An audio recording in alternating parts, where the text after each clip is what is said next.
A aula de hoje é sobre semântica. Determinados textos, verbais ou não verbais, frases ou mesmo uma única palavra podem assumir sentidos diversos ou mesmo sobrepostos, dependendo do contexto de circulação e do ponto de vista dos interlocutores. O ramo da linguística que estuda o significado, isto é, os sentidos da língua, é chamado de semântica. Em geral, construímos os sentidos dos textos tanto pelo que conhecemos das estruturas linguísticas e suas construções, como pelos fatores contextuais envolvidos no uso dessas construções, quem fala, para quem, com quais intenções, em que lugar, etc. Assim, seja para compreender, seja para produzir textos, realizamos, como interlocutores, muitas vezes inconscientemente, operações linguísticas diretamente ligadas a questões semânticas, ou seja, relacionadas aos processos de construção de sentido da língua. Vamos conhecer a seguir alguns desses temas relacionados ao estudo da semântica. A ambiguidade é a duplicidade de sentidos apresentada por alguns textos.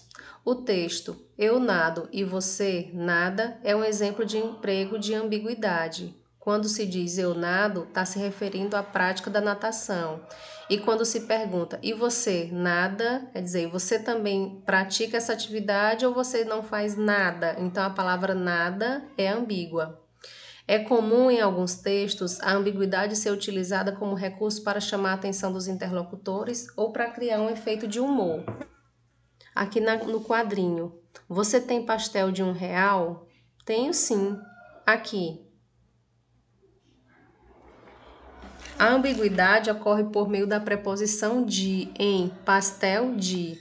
A ideia da preposição é indicar o material com o qual é feito o pastel, como carne, queijo, dentre outros.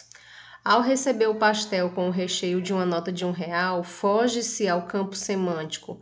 Não é o que se espera, por isso dizemos que houve ambiguidade na compreensão do termo. O cliente falou com um sentido e o vendedor compreendeu com um sentido diferente. Um outro exemplo, nesse texto, morreu do quê? De latinha? Foi nadar no mar achando que não tinha tubarão, mas lá tinha. Lá tinha. De vinho branco? Atravessou a rua e desviou do carro vermelho, mas aí vinha o branco. Vinha o branco. De bom dia? Atravessou a linha achando que o bonde vinha, mas o bonde ia. De cair uma madeira? Passava por baixo de uma construção quando caiu uma madeira. Caiu uma madeira.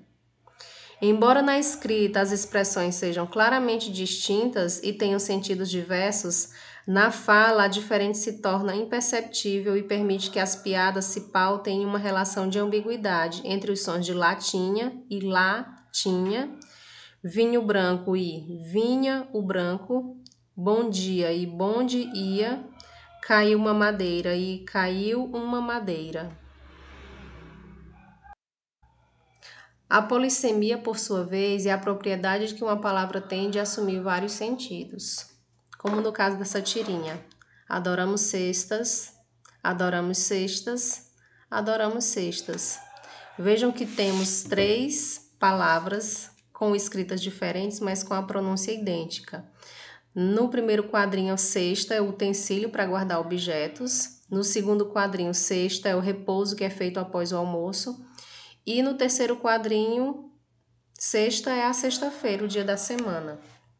Então, percebemos aí que uma mesma palavra não é exatamente a mesma escrita, mas é a mesma pronúncia. Então, podemos dizer que sim, é um caso de polissemia.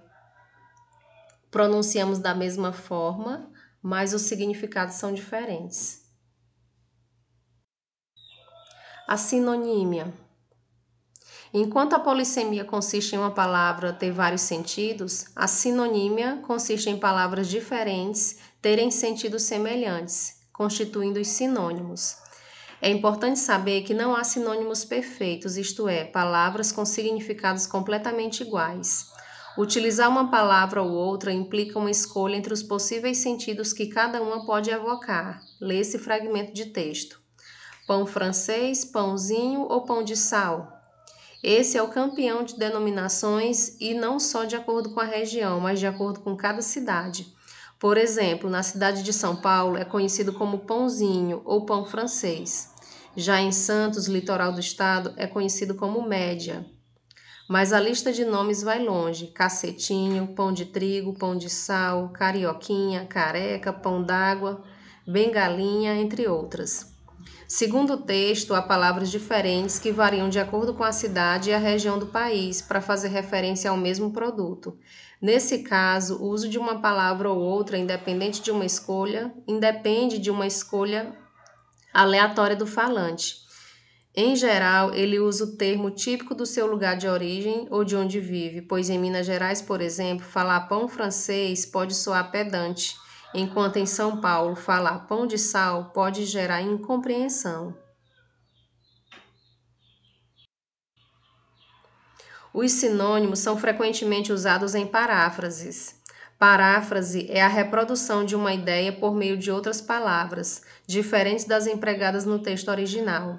Esse procedimento quase sempre envolve o emprego de sinônimos e ocorre quando se quer mencionar o conteúdo de determinado texto sem copiá-lo literalmente, como, por exemplo, na elaboração de resumos. Na elaboração de paráfrases, uma estratégia recorrente é a transformação de uma oração em um nome, técnica que é chamada de nominalização. Lê esse texto. Com mais de 1,3 bilhão de usuários, o Facebook é uma das maiores religiões do mundo, e seu comportamento é cada vez mais parecido com o de um Estado fundamentalista. A influência sobre seus súditos é tão grande que raramente há entre eles a percepção de que algo está errado.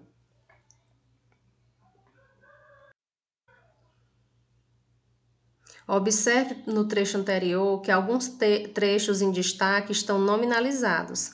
Caso o autor do texto não tivesse utilizado a nominalização, ele poderia tê-lo redigido assim: o Facebook é uma das maiores religiões do mundo. Ele se comporta cada vez mais como um Estado fundamentalista, qual exerce uma influência tão grande sobre seus súditos que raramente entre eles se acredita que algo esteja errado. Desejamos bons estudos a todos.